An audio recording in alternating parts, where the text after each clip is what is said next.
Welcome to Cigar Public. And welcome to Cigar Public. Hi, I'm Danny D.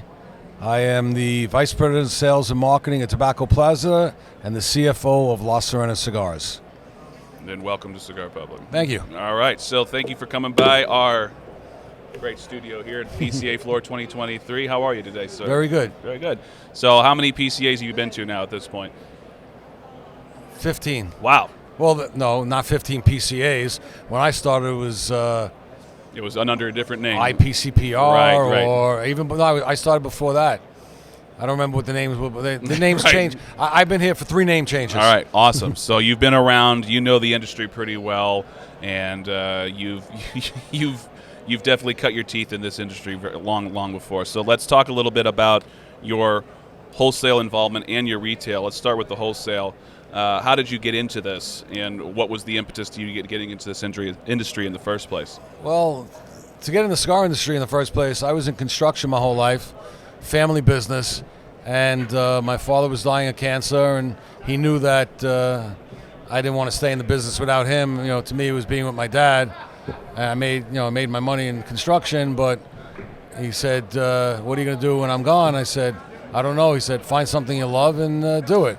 So I went into cigars. I started retail. I bought into an existing store, Tobacco Plaza, owned by the Holman family, and I bought into that store, and I brought in some youth and young blood. We're in business now 50 years.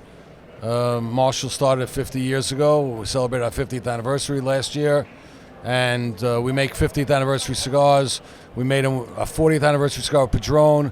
We made a 40th with Manny Casada and Tatuaje and La Flor, and for our 50th, all but Padron made us a 50th anniversary cigar. Awesome. So that's how I started in the retail business, and then working at the store, I'd be there a lot of hours, and my daughters, we didn't live far from the store, would come and visit. We'd have dinner, whatever, watch the Yankee game, and do our father and daughter bonding. And my daughter was at one of the events with Renee Castaneda, Miami cigar event at the time. Nestor Miranda was there, and Renee approached my daughter, and he said, "You don't mind the smell of cigars?" "No, it reminds me of my father or my grandfather. I love it." Yeah. He goes, "Do you smoke?" She goes, "No, I don't smoke." He goes, "What are you doing?" She goes, "I'm going to graduate school in New York." And he said, "You want to work part-time?" And she started as a cut and light girl for Miami Cigars. And then on her success of that, whatever store she went to, they called her to hire her to do cut and lights at that time while she was in college.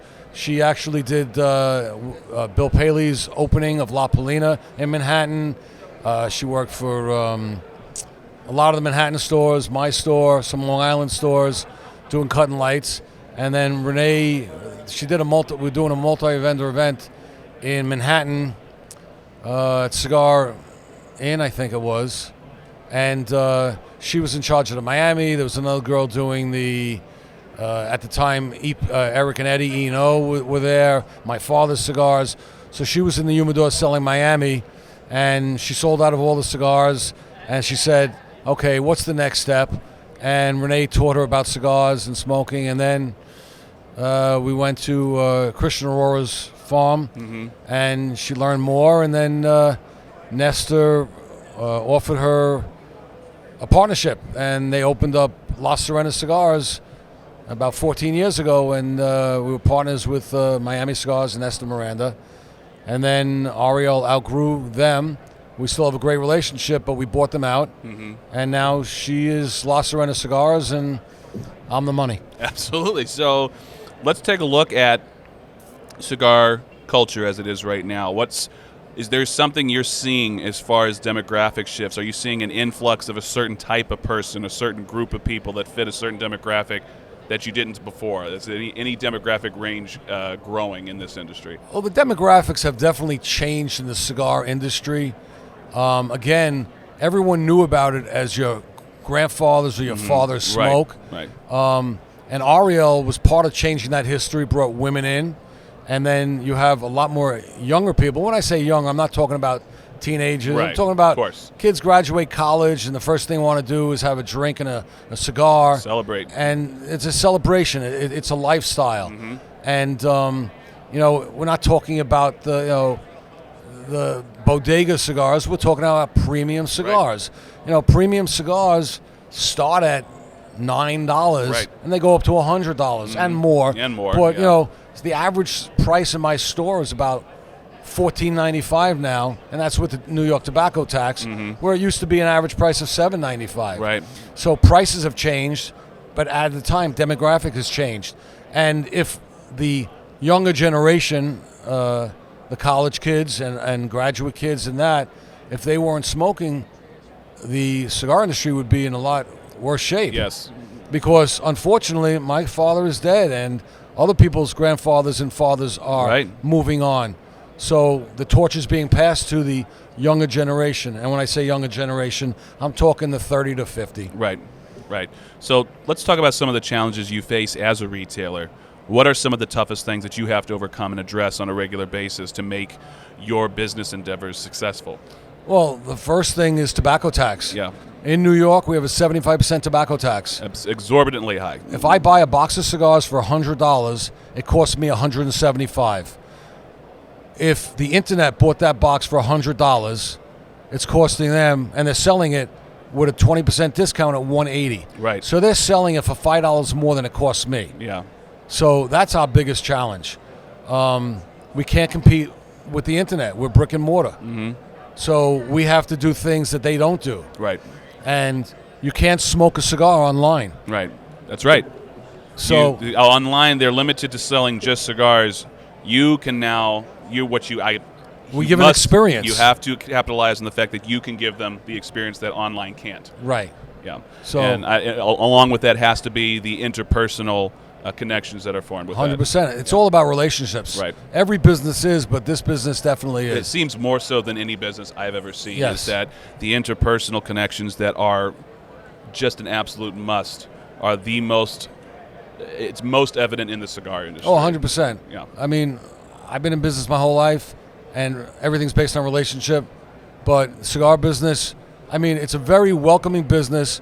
It's not a competition between companies. Mm-hmm. Like I said, on my La Sirena end, my cigars are made by other companies that are here at the show. Mm-hmm. Casada makes a cigar for me. Presencia makes a cigar for me. Rocky makes a cigar for me. Ostos Fernandez makes cigars for me, who's Manny Casada's nephew. Eric Espinoza makes cigars for me. So without those relationships, I wouldn't have Right. the small La Sirena business we have. And we're not trying to compete with them. We're just trying to, open up into, like I said, my daughter brought more women smokers into the business, and that's a good thing for the business. Right. Yeah. And if you were to be approached by someone very new to the cigar world, new to the cigar lifestyle, aside from the obvious, these are cigars, particular cigars that might be best to start off with, what's something you would try to direct their attention to help ensure that they would get the most positive experience in this lifestyle? To get the most positive experience is to listen to the consumer and ask them what they're looking for, if they've smoked before, what their flavor profile is, what their size is, and listen and gear them in the right direction to what they want. Don't sell them what you want to sell them. Sell them what you think is best for them. Absolutely. Do you have any familiarity with the LCA organization? Yeah, I might have been one of the first stores to bring in LCA. I got a phone call from Clark, and I probably got an email, and I don't really do computers and emails and stuff like that. I'm old school. And I called him back. I said, explain to me what your program is, and I'll get back to you. And he figured it was a brush off. I called him back 20 minutes later after analyzing what he was offering, and I thought it was a win-win for the retailer store. Of course, yes. And there was no obligation by me. He'd tell me what cigars were coming out, who made the cigars, the profile, and I could order what I wanted. Up to a max of whatever he was selling. I actually helped Clark open up many stores in the area. I just thought it was a win-win for the cigar stores. So when he came out with the first LCA, I would make phone calls, or I would get phone calls, from LCA followers to see, if they you could be had put it. on the list. Yeah. So, what has the LCA involvement with your shop done for your foot traffic, for your consumer base? What has it done for your business? It brought in a lot of new consumers for me. Yeah. Yeah, I mean, like I said, I have a new email list of LCA people, a new phone list, and when I know what the next LCA is, I send an email out to those guys and I make phone calls, the personal touch. This is coming in on Friday. You want anything put away for you? And I put it away with their name in the back, and they come and pick it up. Was there any hesitation in your mind when you heard about Pravada starting the LCA? Pravada is an online-facing organization. They sell all their stuff online, and now they want to do this outreach with brick-and-mortar retail shops. Did you have any hesitation like, hey, these guys are online, these are the ones that we're really trying to compete with? Or did you see something with the LCA that didn't really make it a challenge for you to make that decision? It was a twofold thing for me. So what worked out on both behalfs was, I introduced La Sirena to the Pravada online, and that's one of the few places you could buy La Sirena is online at Pravada. So it helped my sales at La Sirena, and also I didn't look at it as competition because they were there anyway. The LCA was strictly brought on by the Pravada Club to help the brick and mortar. Right. So it wasn't a competition. They're giving us 50 cigars of what they gave to the consumers one of. So in Brian's box or the Pravada box, they would get one cigar, and if they liked it, now the opportunity for them to buy more than one was to come to the brick and mortar. Right. So they were helping the brick and mortars. It wasn't a competition. Yes, online is a competition for brick and mortar, but it's also the LCA is a helpful thing for the brick and mortar, and being introduced by Pravada Cigar of the Month, then you can come to the LCA brick and mortars and buy it. Brian did La Sirena as one of his Brian Box cigar sticks, and after that, they had to order a lot more cigars from La Sirena to put it in their catalog. So it was a win-win. I think it helps everybody. Absolutely. Thank you so much for coming by. Hope my you have pleasure. a great rest of your PCA. Thank you very if much. You're ever in, where people find you online if they wanted to find out more about your retail shop? My retail shop is Tobacco Plaza NY, and tobaccoplazany.com, and Tobacco Plaza LTD at, however that works. I'm not good with that stuff.